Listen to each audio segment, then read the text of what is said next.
Hi, friend. Ashley here. Welcome to the Unlock Your Dream podcast. I'm here to guide you along your journey to unlocking your dreams to achieve the best life that you can imagine possible.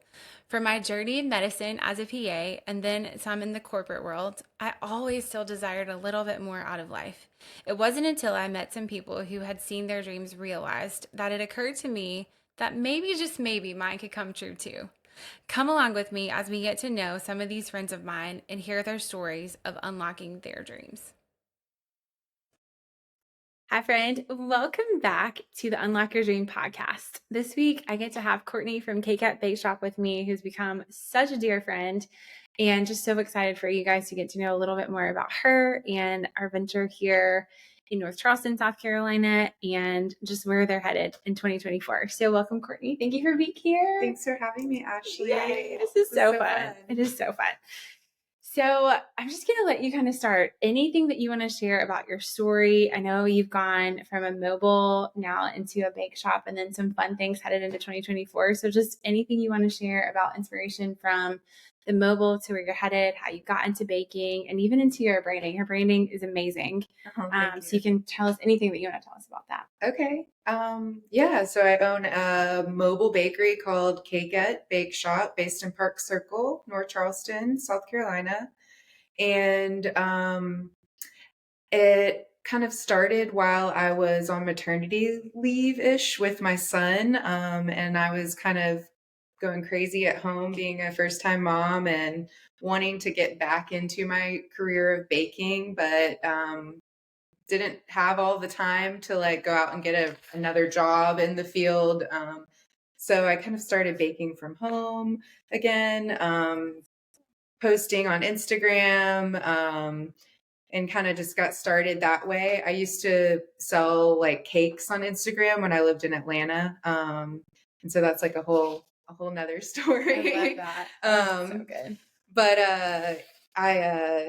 so like in April, my son was probably, like 8 months old. And I started baking and started an Instagram account. And I was like, I'm going to just like go for this. And I got like my business license so that I could like bake from my house, because I wasn't in a position to just go out and like open a bakery. I kind of wanted to just ease into it. I kind of let it shape itself sort of. When I first started, I wasn't really sure like what I was going to make, what people were going to like, if anyone was going to like it or buy anything. Yes. And so I have like pivoted a couple of times to figure out like, what type of items people are looking for. Gluten-free and vegan are like big things that like people asked for that I wasn't originally making. Yes. And so I've kind of like pivoted into that area, and that seems to have been like really successful for me. Yes. And that's kind of how I formed my relationship with Profit Coffee, who I know are your friends. That's kind of how we met. Yes. Product placement. Yeah. And they're plant-based. And so I met them and we started talking about, I was like, I have this bakery idea. I want to do this mobile bakery from my house. And, they were like, can you bake anything vegan? And I was like, yeah, like I can. And so that just kind of, it got started that way. And then I've been doing pop-ups, and every Friday I pop up at Profit Coffee, and it's been going really Fancy well. Fridays. And it's been going so well, especially for the coffee guys too. And we're opening our location. So I'll actually have a brick and mortar, and I'm not going to be baking from my house anymore. That's awesome. Yeah. So, and that's going to be happening in October. Wow. So yeah, we have a lot. Big announcement here, you guys. I love that. Yeah. So, there's a lot happening right now, but it's happened really quickly too. So I think I have like a interesting path of how I've kind of ended up here. Yes. I know you wanted me to like talk a little bit about that. I lived in Charleston. I moved here out of high school to pursue like an art degree. Yes. And I was working in like a grocery store bakery. And I was a barista at that time. And that was when I would like watched all the bakers in the bakery like make bread and decorate cakes and all those like fun things. And I was like, wow, that looks like really creative. Like, I want to do that. That seems really fun. And I always kind of struggled with like what kind of career I'd want to do when I grew up. Like, nothing seemed appealing to me. Like, working like 9 to 5, Monday through Friday, just never seemed like something I could like picture myself doing. And so I've always like wondered what like kind of career I could have where that's not the case. And I think I've always had a little bit of like an entrepreneurial spirit about myself where like even when I was in like high school, I would like crochet scarves and like sell them to people and like just like things like that. I've always like wanted to like make things with my hands, and I've always been into art. And so I think like when I discovered like first it was mainly cake decorating that really appealed to me because it was almost like I was like painting with buttercream, just like a different medium. Some of the things that I like, some of the cakes I made. And so that was what really first appealed to me, was just like, it was like a new like medium of art.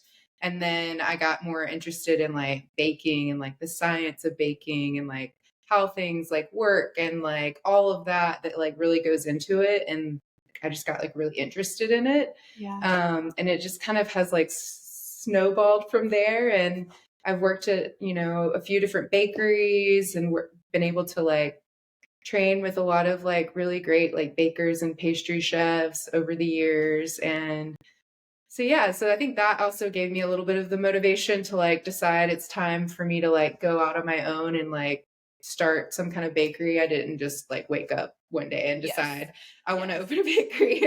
It was definitely like, it was definitely like a slow buildup. I started started in a bakery when I was 19, and I'm about to be 34. So it's been almost like half of my life doing this. So it's definitely been years and years of like training and reading cookbooks. Yes. Yeah, I definitely want to get into that piece of your story too, which is so cool. There's just so much I hear in there because I think like I met you this year. So to me, it seems very like just like on the up curve of how fast you've grown. But I love that background and just like it's a 15-year dream. And I feel like anybody entrepreneur wise, you see overnight successes and you never get this backstory of like, yes, you did have an art degree all the way to there to where you've come today. So I hear you talking about investing in yourself through like learning from other people and mentors and putting yourself out there. Like it takes a little bit, like Courtney said, you have to be willing to just take a risk. I think as an entrepreneur, that's something I hear a lot from our mentors, that people that are either kind of risk averse or open to risk. And it takes a risk. No one knew that you were going to meet Bryson and Savannah with Profit and how that was going to go. And I think you're right. There is a niche around here, even in Charleston, where I feel like ahead of the curve, like it's such a big foodie place, but we really haven't had until this year great vegan and gluten-free, especially locally made kinds of things around town. So that's incredible. I love that. And I love just your entrepreneur advice. I know we talked a little bit about this before, but like, it's not for everyone, like you said. And I love, like you said, you didn't wake up yesterday and you're like, I'm going to start a mobile bakery. You really took the time to build into it, which I think is so incredibly cool. I love that. Thank you. Yes. Yeah. Definitely has taken a lot of time. Especially like a lot of people ask about baking, like say it's really challenging, and like it is really challenging because to make a consistent product, you have to do it consistently. And that's so good. And so like a lot of people don't realize how much of like repetitive work it is too with baking. And so I think like, with practice makes perfect. And I think like you really do have to like dedicate that time to a skill like that.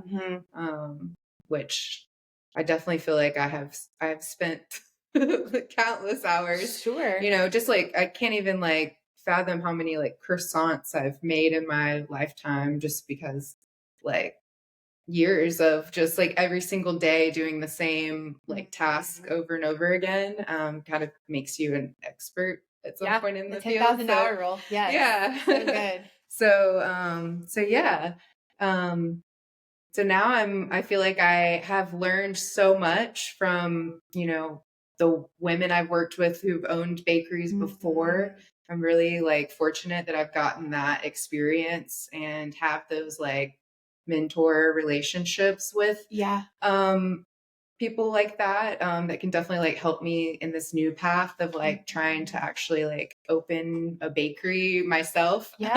Which is a lot of work in itself doing that, but I feel like really like excited and prepared in a way. Oh, so good. That's Yeah. so good. Where did you get some of the inspirations for some of your recipes? Well, I mean, I think just over time, like a lot of my recipes are inspired by like different bakeries I've worked at or things that were on their like menus or, just things I've like loved. I also like to celebrate like seasonal produce and fruit and things like that. So a lot of like my recipes are going to be probably a little bit more simple so that like something like, strawberries or oranges or whatever is like nice in season can just kind of shine through. So yeah, I think like I do a lot of planning just like around like what's in season or what I am feeling inspired by. One of like my mentors and friends, she owns a bakery in Savannah, Georgia. Her name's Cheryl Day. Okay. I use a lot of her recipes for things because she just has wonderful recipes. Cool. And she has taught me a lot about baking in general. I actually got to work on her most recent cookbook with her, which was really fun. And so, yeah, I just kind of draw inspiration from a lot of places. And for the vegan stuff, I think like I like get inspired by something that's not vegan, and then I try to think about like how I can make it vegan but like also still taste really good. Yes. And so that's like been fun for me too to do that. But yeah, that's so cool. And I know you mentioned cookbooks, so you also have some really cool backgrounds with like just cookbooks in general. So Courtney's not just like, hey, I got my easy bake oven. She's a pretty accomplished baker, and I think the cookbook side of your story is just so cool. Yeah. Well, so in 2020, the pandemic happened, and I was working at a bakery in Atlanta called Tartine Bake Shop, and I was furloughed for my role there. And then at that point, I was like the general manager of like all locations, kind of all the like kitchen staff and all that kind of stuff. So we had a lot of employees at that point. So I was one of the first people to be furloughed. And then I was also just before the pandemic happened, kind of ready for like what's next for me, like kind of already thinking about like wanting to do something else, but like something new. And so the pandemic kind of forced me to do that. Yeah. And so I lost my job and I was sitting at home like I'm going crazy. And I kind of like revisited my like art skills and would just like draw on my iPad. And then I would like come up with cute designs. And I was like, oh, that would make such a cute logo for like a bakery or like my like dream bakery. And then I kind of just like dreamed up like the branding for that while I was just like sitting at home with nothing else to do. Yeah. And then I was like, why don't I just like try to make some cakes and like post them on my Instagram account and just see like, if anyone wants a cake or whatever. And so I would like make these little, I called them baby cakes, but they're just little 4-inch, like tiny little cake. And it would come in like a cute little box. And so I would post like a little menu on my Instagram that's like, I have these flavors this week. DM me your address and Venmo me, and I'll drop it on your porch. And this is like when we were still doing like very like limited contact with people, like definitely like masked up, like everything. And so like to offer a contactless like delivery thing ended up being like major. Like people loved it because it was just like this like piece of joy that gets dropped off on your porch in like such a scary, like uncertain time for people. And I felt like it just like brought a lot of people joy to like have like a little cake delivered to your doorstep, you know? And so it took off and I had like orders every week, and I ended up being able to sustain myself through that time period, just baking cakes from my kitchen at my house. And so it was great. And then I started doing more like custom cake orders and stuff like that for like birthday cakes and weddings. And it was going really well. And then I got pregnant. And so, yeah, I got pregnant. And so that kind of slowed it down for me. Yeah. And we were like renting an apartment that was going to be way too small to bring a baby home to in Atlanta. And so we really started to like try to think about what's next for us. What are we going to do? And my husband's family lives in Charleston. And so we had always said we probably wanted to end up back here. And so when I got pregnant, we were like, let's do it. Let's move back. And so that kind of like dissolved my cake business that I had started in Atlanta. Sure. And I decided I wanted to like take the time, you know, be a mom and enjoy the newborn stage and stay home with him. And it was amazing. But after a certain period of time, I definitely was like itching to get back into something. Yeah. Which is kind of what kickstarted Cakette.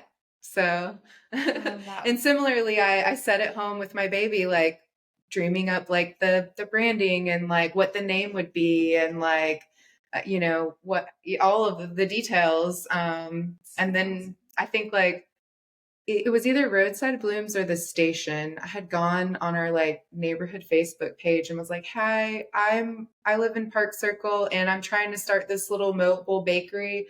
Would anyone like have me as a pop-up at their business one day?" Yeah. And I think it was either the owner of the station or the owner of Roadside Blooms. They were like next to each other, so I can't remember who it was, but I popped up there for the very first one.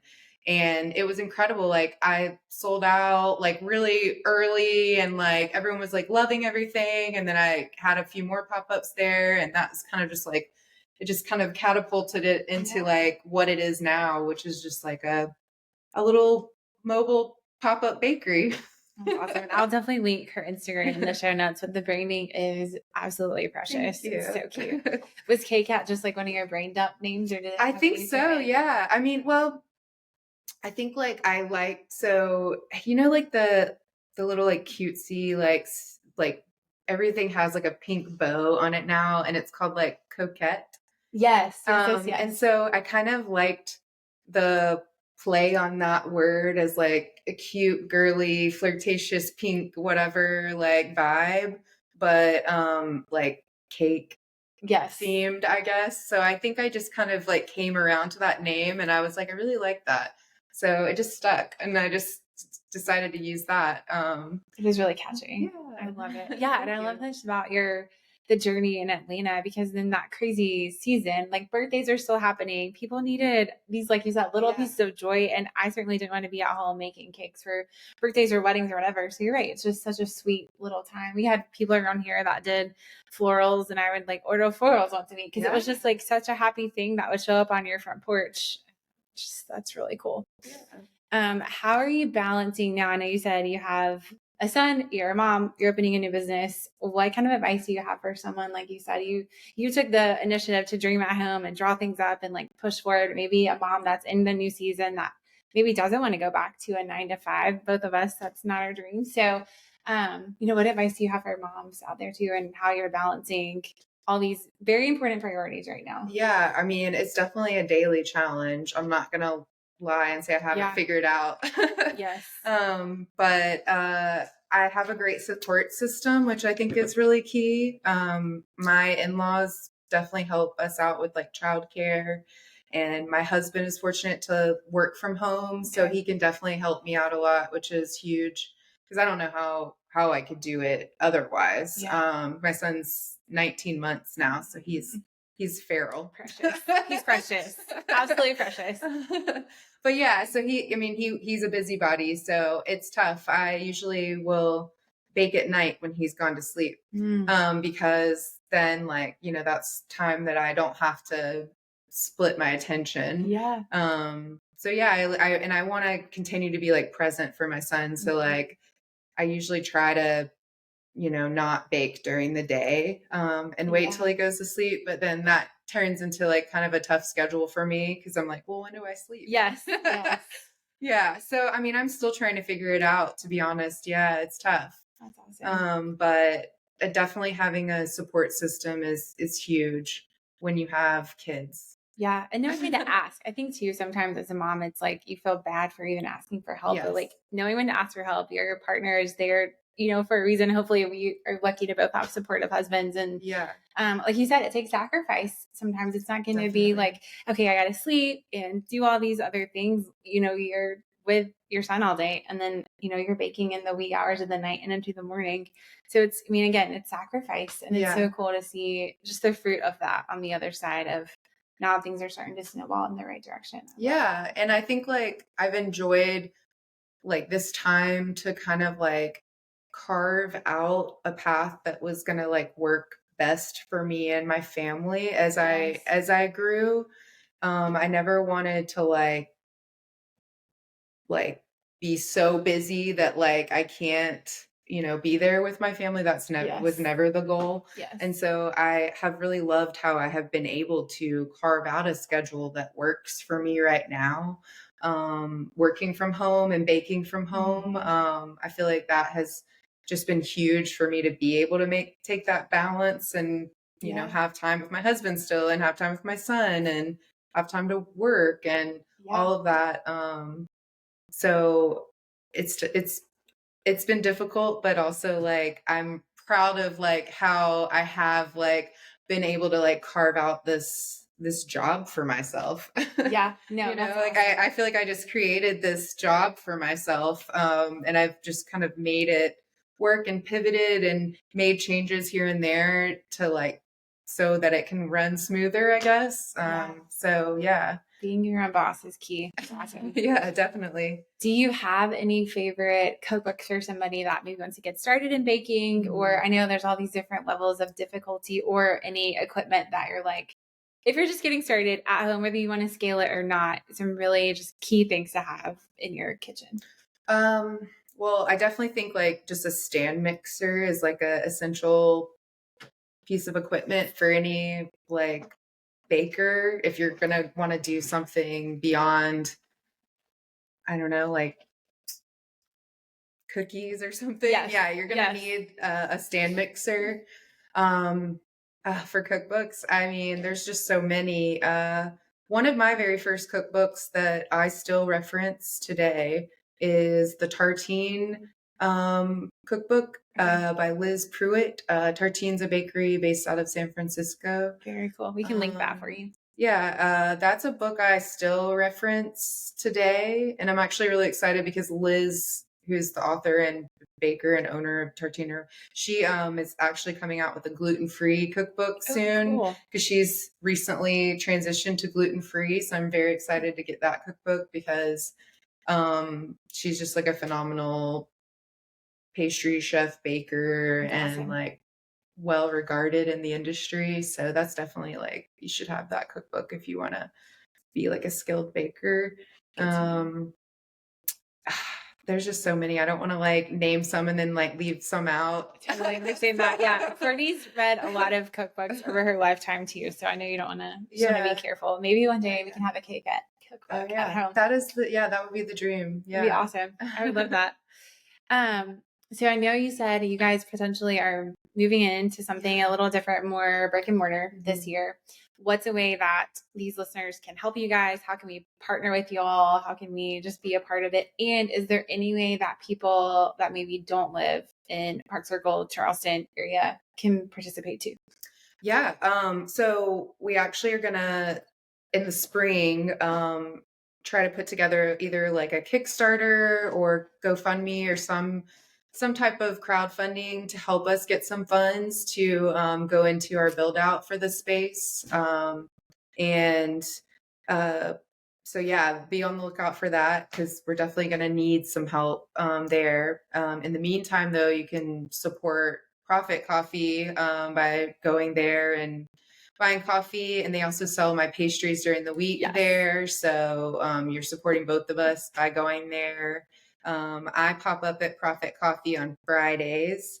So unless it's a holiday or something weird, I'm there on Fridays from 7 till 11. So you can come support me that way and buy my pastries. Profit Coffee just announced that you can order their coffee online. So if you don't live here, you could order their coffee beans online right now and try them that way and support them that way too. So that's awesome. Yeah, come meet Courtney on Friday. It's fun just to come say hey and chit chat. And if you do, please tell her that you listened to this episode and that is why you are coming. I love that. Anything else that you want to share with listeners? Mom, entrepreneurship, baking, promo. Obviously, we are support, give. It's a well worth cause. It's amazing. And I'm just so grateful to have more people following dreams and popping up and doing their thing here in Charleston, in South Carolina. It's such a gift. Anything else you want to share? No. I think, just follow me on Instagram, Cakette Bake Shop. We'll link that for y'all too. Thanks for having me, Ashley. Yes. Oh my gosh, such a gift. Get you guys a treat. I think our family is a big fan. If you make it to Christmas next year, her gingerbread's incredible. Pies are incredible. My husband's obsessed with all things scones, muffins. We eat all of it here. So, thank you guys again for listening this week to Unlock Your Dream Podcast. Give us a follow so you'll know as soon as a new episode drops, and leave a rating and review about what you've loved from Courtney or any other episodes for a chance to be featured at the beginning of another episode. And with that, we will see you next week.